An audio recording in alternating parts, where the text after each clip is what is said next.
I think the purpose and the theme of the book are maybe two different things. And purposefully, the point of the book was really just to bear witness to a place and time in my life that is very familiar to people who work in industry, especially that industry, but was not familiar to the public at large, that often benefited from the wealth that came from there. But the theme of the book, in order to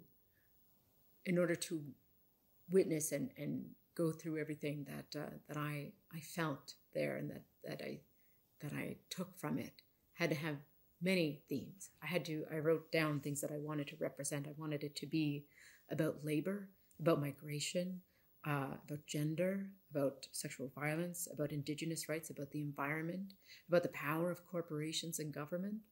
And in how we treat each other in liminal spaces. It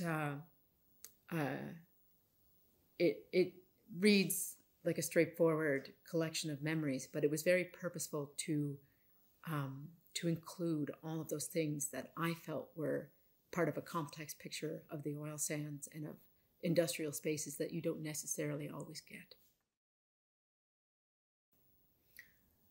I feel like it is a natural exercise for cartoonists to take memories, especially if they are autobiographical cartoonists, memories that are deeply affecting to them, and think about them almost until they start to form themselves in panels.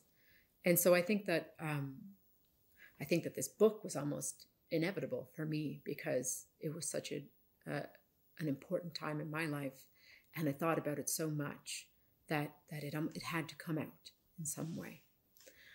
And so what I hope people would get from it was an understanding of an environment that includes humans, because those people are often left out of what we think of when we think of the oil sands or of mining. They don't control the dominant narrative. The dominant narrative is usually put out by people in power or people who have more ability to be heard than an average worker. And so you get a distorted image, and if human beings appear in them, in it at all, then they are a stereotype of a worker who has no complexity or interiority or anything. It's just there. And but the lives that I witnessed and my own, they were fraught with choices or lack of choices, and change, transformation, consequence. It was, I have never been in a place that was quite like it ever again, where you saw how life could squeeze people, and how they turn out when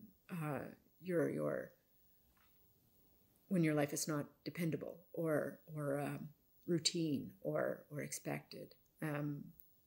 I wanted people to understand what it was like to be working class and to be industrial and to still be a person whose story matters.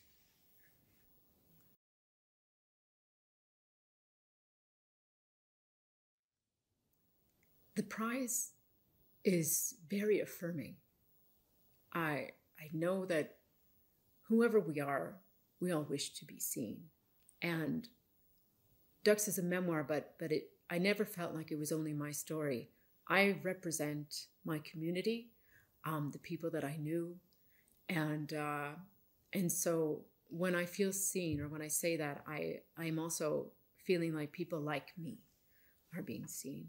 And what I hope for it to do is, this is being recognized as a work of world literature, and that is quite astounding to me, because I come from a place of rural obscurity and economic hardship.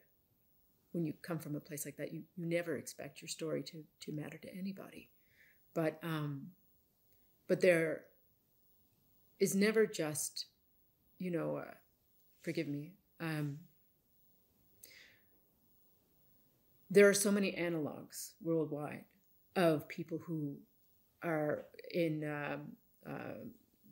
working class places or working in industry or in post-industrial decline.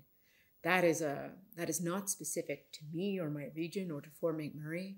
That is something worldwide, and yet we don't get an equal amount of narratives or perspectives from those places in the arts. The arts is like predominantly belongs to the upper classes, to the affluent, because those are the people who can choose to go into this occupation. And if you come from nothing, you don't necessarily have that choice. But the power of literature is to own your own image. And we have so many representations of workers and industrial people and poor people who they're not images provided by the people themselves. They are from somebody sort of looking down from the middle class or from some upper class, and that can never be without bias. We are richer to have a wider inclusion, a wider diversity of class in literature, and I hope that my book, with a prize like this, with a kind of a visibility that it has, will only encourage more narratives like it to come out, so that it isn't a kind of a curiosity, an unusual book about an unusual place. Because to me, it was not an unusual place. There were thousands of people there that I knew, and but the book is unusual, and I hope that in time it will just be one among many instead.